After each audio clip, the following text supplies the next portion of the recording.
A question I get a lot is, are you real? No, I am not real. Hi everyone, I'm Amira and I am a military history enthusiast and militaria collector. So I have my iPad here with a bunch of questions that you guys asked me. I'm going to look through them and answer the most appropriate one. What's the most obscure uniform you currently have? I have a dark color Panzersoldaten tunic, which I think is really interesting because it's from 1968. It's pretty rare to come across these, especially in Panzer insignia. So I would say that, but for a reproduction, which doesn't really count, but I just want to flex it anyway. Here's my Kriegsmarine uniform. It is in progress, obviously. It's also reproduction, obviously. This is also the basis for my U-boat uniform. How much surplus do you have, and from what time periods does it all span?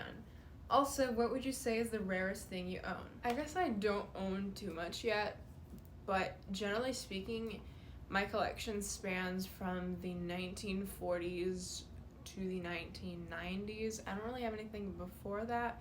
I do have some stuff after that. And the rarest piece I own, this right here. It's a Kriegsmarine uniform manual. So now it's actually in half. There's two halves because it fell apart and it's like really fragile. It is from the 1940s.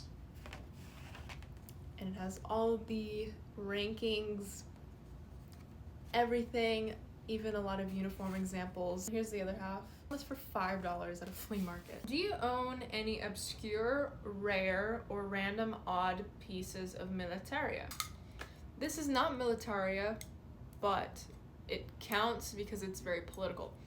Now, this is a novelty can of communist air. It's Hungarian. It's from 1989. It's important to note that by the late 1980s, Hungary had lifted a lot of travel restrictions already for its own citizens, which led to the decision to dismantle the border between Austria and Hungary, most notably in the Pan-European Picnic of 1989 in August, where they opened the gate in Sopron, which was bordering Austria, for about 3 hours and let East German citizens flee through.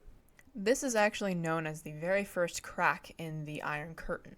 The rendszerváltás system switch was actually going on at the same time. Anyway, it says kommunizmusnak, hold on, what does it say? Kommunizmus utolsó lehelete, the last breath of communism. These are actually only available for viewing in museums. What country are you from? I am from Hungary, unfortunately. What's your favorite item you have? So I have a lot of favorites, but my most recent revelation has been these Dienstglas Fuchtlande produced Wehrmacht field binoculars. That was a mouthful. I think these are from the 1940s onward. We have my East German parade uniform that I have only recently finished.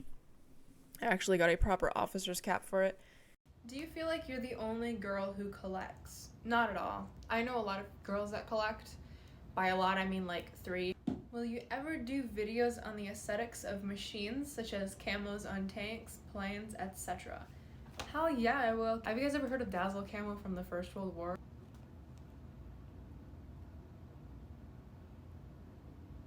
What is the most efficient way to source Cold War equipment and uniforms? I recommend doing extensive research before buying anything. This can be done by a simple Google search and internet deep dive into older forums, collector forums.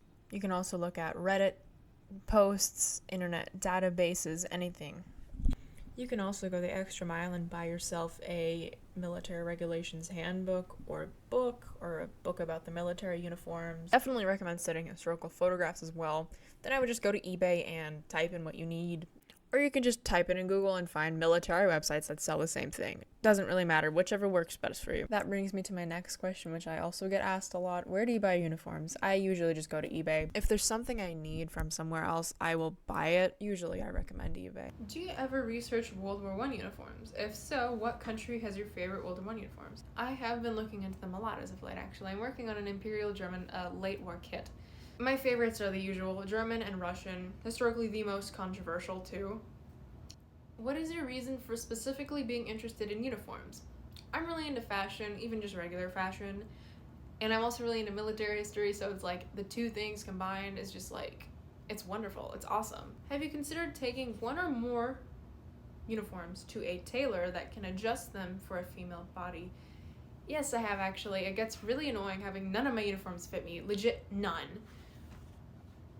So, like, I've considered it, but these are historical artifacts, so it's like, I feel morally conflicted thinking about doing so I won't do it. I'm looking to get some reproduction kits that are custom tailored to my body. I actually have 2 currently in my closet, so that's awesome. What's your favorite food? It runs through my dad's side of the family. This is my great-grandfather in the Second World War. He was in the Royal Hungarian Air Force.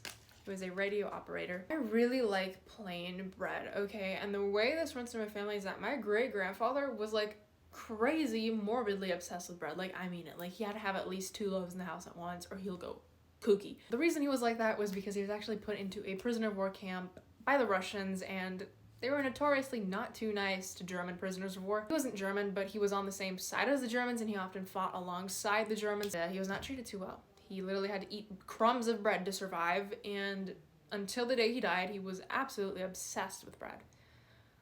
It's pretty morbid, but I do love my bread. Is there anything you have to do to keep the uniforms in a good shape, like racking them, folding them in a special way, or using some chemical treatments on them? Not really.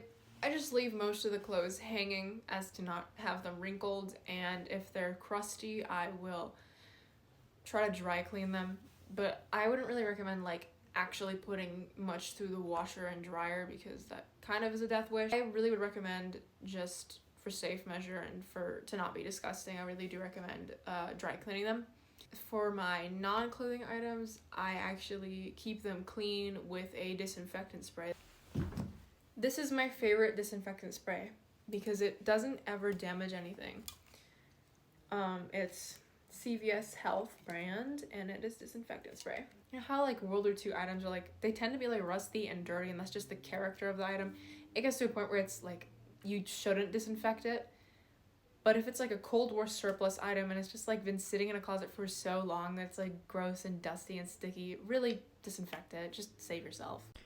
I lost this footage, but someone did ask me what my favorite tank was. My favorite tank is the Panzerkampfwagen IV. Honestly, I think it just looks the most like a tank I think a tank has ever looked in its life. It's like, you know how AK-47s just look like how a gun should look like? Yeah, that's the same thing with the Panzer IV. I also feel the same way about the T-55.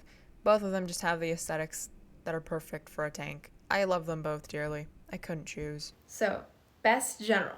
I am not entirely sure who I would regard as the best general, but my favorite to learn about is Erwin Rommel, because he's just an enigma. He is often praised by historians because he has a really good track record of being decent to prisoners and also leading the Afrika Korps. The fighting between the Axis and the Allied powers in North Africa in the Second World War was, generally speaking, considered a gentleman's war.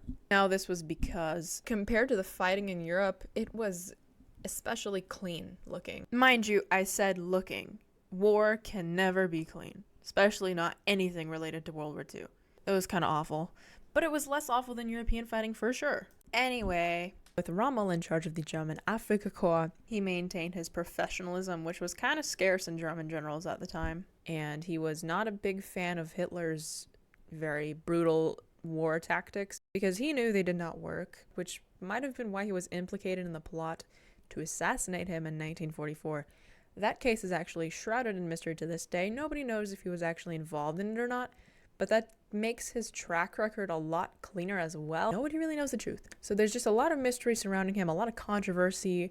He also has a memorial in Germany, which is surprising because you don't see a lot of World War II generals being honored openly in Germany. So really interesting stuff. I recommend looking into him. It's a never-ending rabbit hole. When are you purchasing an U-boat with functioning torpedo tubes and prowling the Atlantic? Well, that's really funny because I'm in one right now. Crazy, right? Yeah, I know. Okay, so this footage also got cut out, but I was asked what my favorite camo pattern is, and that is a really good question because I have so many. But if I had to narrow it down to 3, I would say my number 1 is Strichtarn, then my second one would be Tiger Stripe, and my third would be Splittertarn. Hello, just wanted to say, love your channel and the concept, thank you. I think it's rather unique and the theme is often overlooked. Here's my question. What made you interested in the Cold War history and East Germany in particular? The very thing that spurred my historical obsession with the Cold War was East Germany. Okay. I think I was like, what, 11 or 12? Maybe even less than that. I saw a picture of East German soldiers marching, and I was like, holy crap, this is cray cray. What languages can you speak? English and Magyar. What inspired you to start creating content about the things you love? I don't know. Okay, genuinely, I don't know. I don't know, I used to make like fashion content before I got into making stuff about my military history obsession because I didn't think people would care. I thought people would just like bully me out of it and call me like a Nazi, which they did. But it ended up a lot better than I thought it would. So like one day I decided to buy a full East German uniform, which was extremely farb. God bless me. I don't really know. But then I started making videos with it on, and people were like absolutely obsessed with it. Like I was just like, oh my god, people like this? That's insane. Will you make a Discord?